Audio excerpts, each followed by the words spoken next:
What is going on, Peep Squad? If you're wondering what I'm wearing, this is a pizza poncho that my sister gave me for my birthday. It's very, very cool. Anyway, today we're talking about The Stand, episode 8, called The Stand. It's The Stand, The Stand. It's what it says on CBS All Access. You go to click it, and it says, because it normally says the series and then the episode title, so it just says The Stand, The Stand. Anyway, that's fun. Overall thoughts, I think this episode contained some of the worst scenes in the series, but also some of the best scenes in the series. So it's a real roller coaster in quality. I don't really know how I feel about this.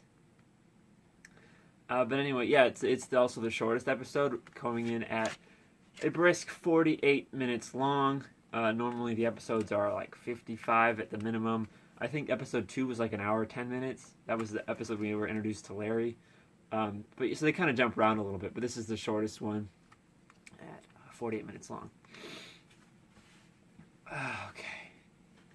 The episode opens with Glenn, Ray, and Larry all in prison.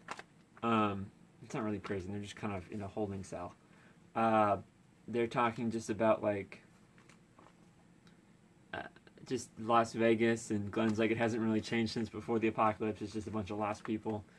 And then yeah, they're talking about how they don't want to get crucified, basically, and that's that scene. Then we cut to Stu in the little, like, the valley hole thing, and Kojak stops him from ODing, because last episode Glenn gave him the like the pain medication. He says if you take 4 of these you'll die, and so that's what he was kind of going for, but Kojak stopped him. And it's hinted at the series, but it's definitely confirmed in the... Oh shit, hang on. I forgot to put the book on the thing. Just 1 second. There it is. Can't talk about The Stand without The Stand. Anyway. It's a little far away. Can we move it closer? Yeah, so it's hinted at in the novel. What I was saying was it's hinted at in the novel that Kojak's actually like a smart dog. He may even have The Shining to a certain extent. Honestly, I think in most Stephen King lore, and like the expanded lore, it's heavily implied that cats and dogs have The Shining, or at least something compatible with The Shining.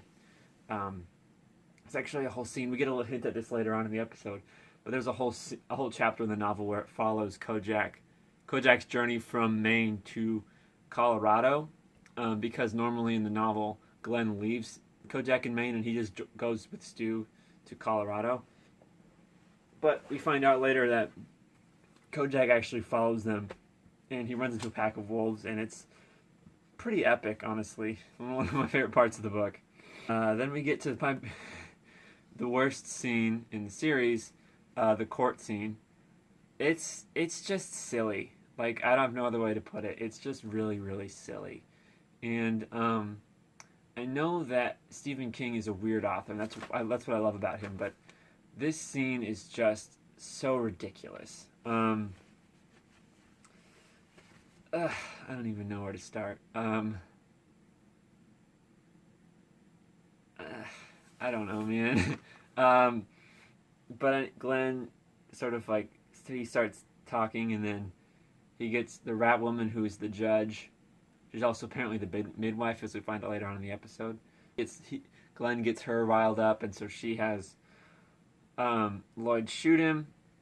And at first Lloyd doesn't shoot him, because we know that early on in the series, Lloyd couldn't shoot the clerk. The cash register is the machine that stores the money. The clerk is the person that runs the machine.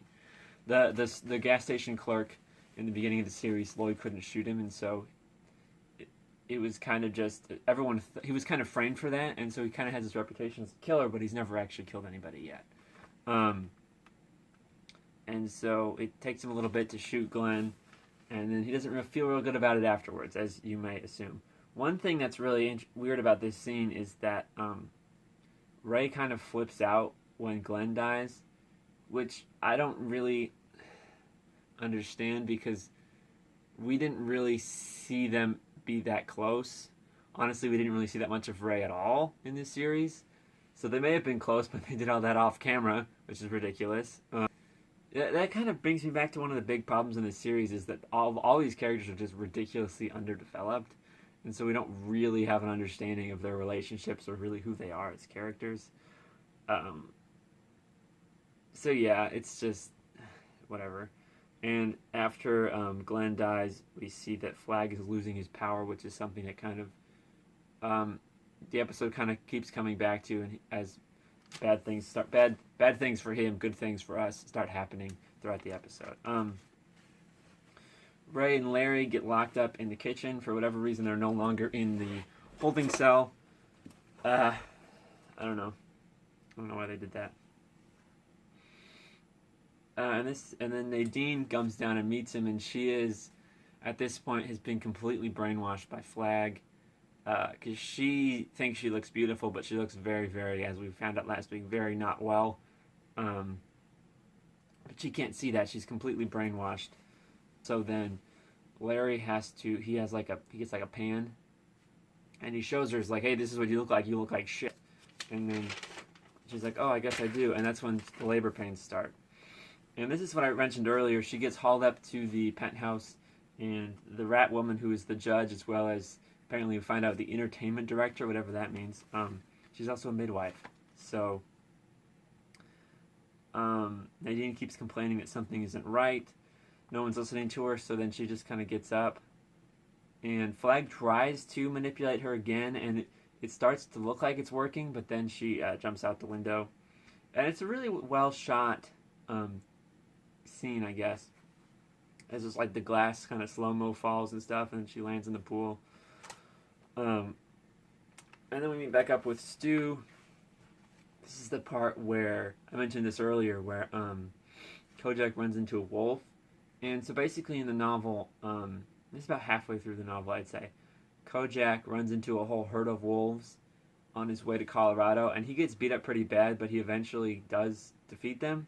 We don't actually get to see that happen, which I think that makes sense, because I don't know how you would show a dog fight on screen without hurting the animals, because it's illegal to hurt animals while you're filming, which makes sense, obviously.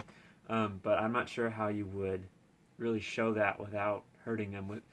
You could use CGI, but that would look really bad. So I think this is the best way to go, just have it off screen somewhere. We find out that Kojak wins, although he is kind of beat up a little bit. And then we cut back to the Rat Woman and Lloyd. They're kind of freaking out about Glenn, but also Nadine, because they died pretty much back to back. The Rat Woman mentions that it was a show trial, which doesn't really make any sense why you'd have that at all. I guess just to rile up the not the fans, but the people who live in Las Vegas, the Darkman's followers, I guess is a good way to put that. And this is a good scene because so as they try to taunt Larry because they put Nadine's head on a platter and they haul it down to him like, hey, look, this is your girlfriend, we killed her, whatever. And Larry actually takes us like, oh, this is a good thing because she was your queen and she died. This is what happened to her head. And so he turns to, I love this. He turns to Lloyd and he's like, who are they going to send your head to?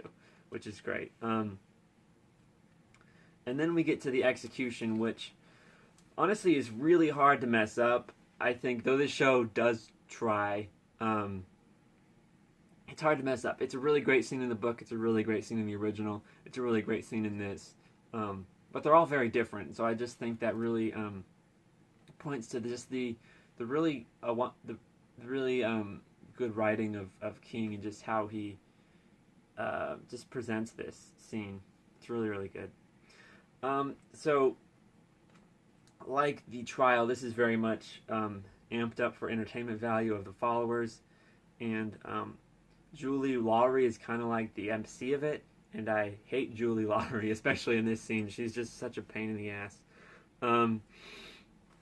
Flag gives a speech about how like their way of life, their freedom, is threatened by Mother Abigail and her followers, and so that's why they are drowning them in the pool. Now, I mentioned a couple weeks ago that, I guess it was 3 weeks ago now, episode 5, I made a prediction that they were going to end up in this pool, and I was technically right, although it's not. In that episode, it was gladiators, but in this episode, they're just drowning them, so I was half right.